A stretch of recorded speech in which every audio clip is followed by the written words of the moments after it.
I'm here with Bill Parsons to interview him a little bit about the time period of the Vietnam War and what it was like in America.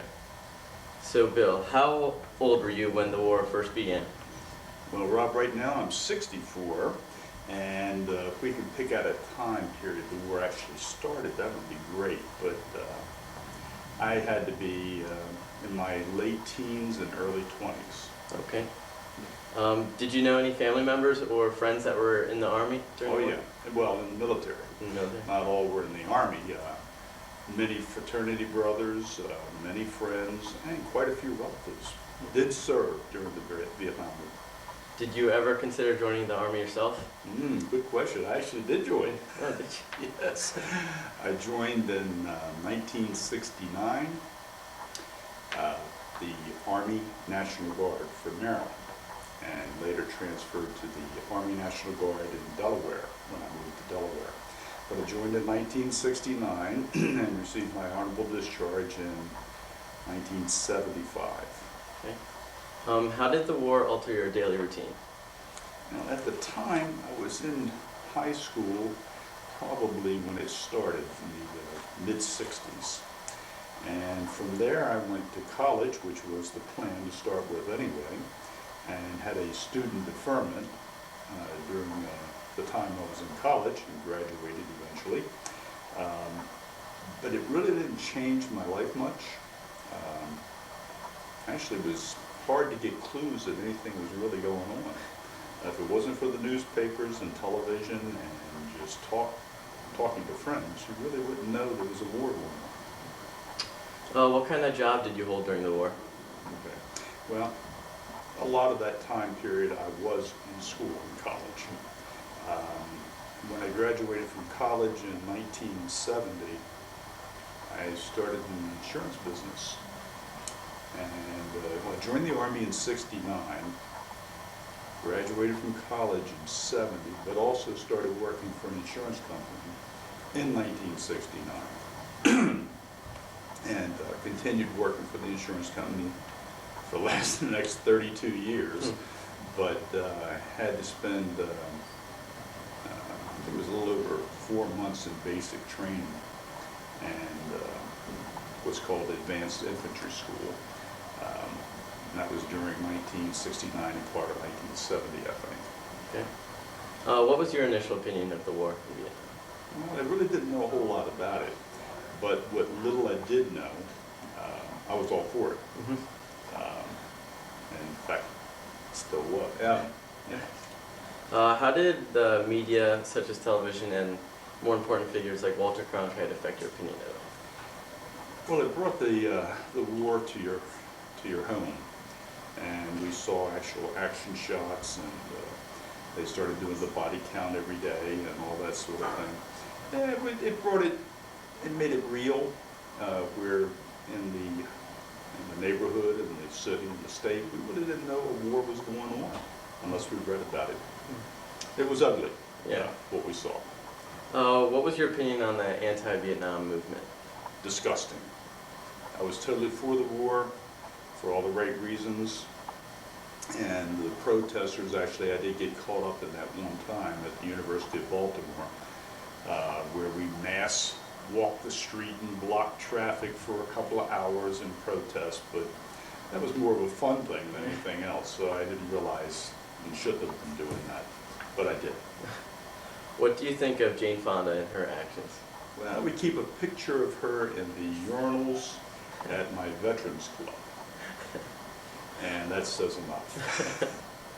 What effects did the war have on the music during the time period? That was good.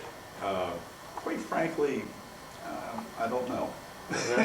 I mean, there was some protest songs, but like I said earlier, the war really didn't hit home until much later.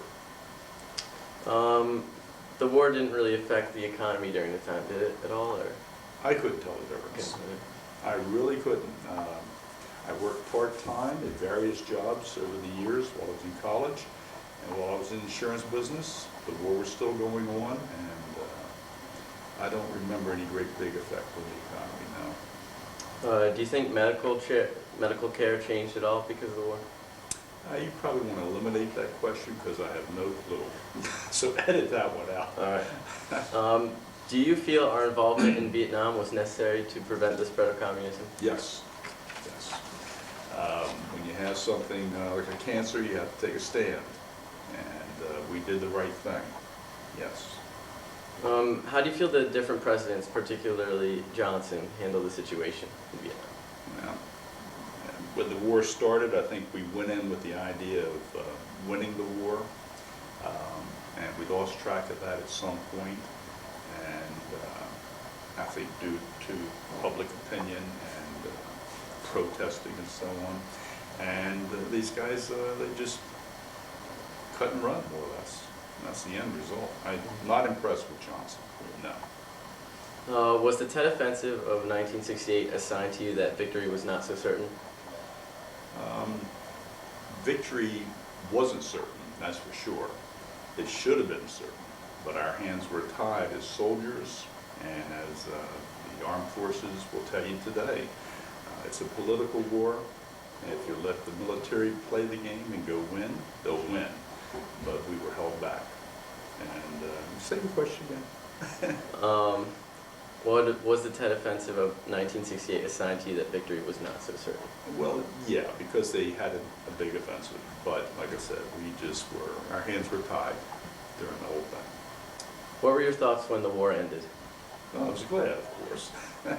And being part of the reserve force, I was on call till I was 26 years old, I think that's what it is.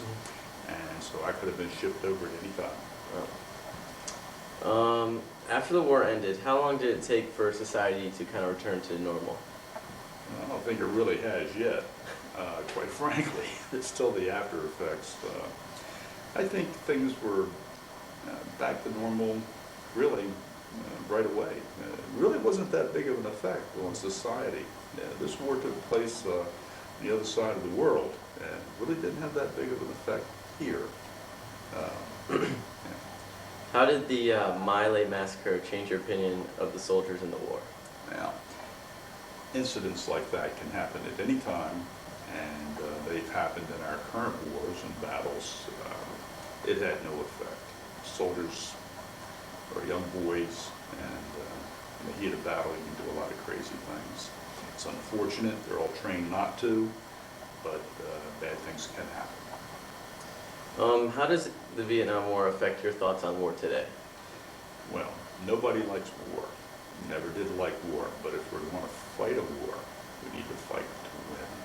We have to have a just cause. I think we had a just cause then. The problem is, you start advertising the dead constantly, Yeah. you know, and just lose track of things. But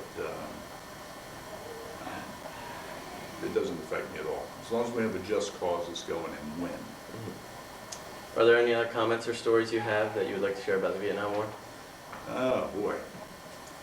Well, I can tell you about friends that died, that were killed. I can tell you about friends I've since visited at the memorial in Washington. I can tell you about the one guy that was in our unit that was killed. We only had one person, and that was here in the United States. We killed him by kind of friendly fire type thing. It's just, I'm glad it's over. It was an ugly experience for the country and for most people, but we're strong and we're able to handle it. All right, well, that's all I have to ask you. Thank you very much for the interview. Sure. Thank you. Any war. You are now running on reserve battery power.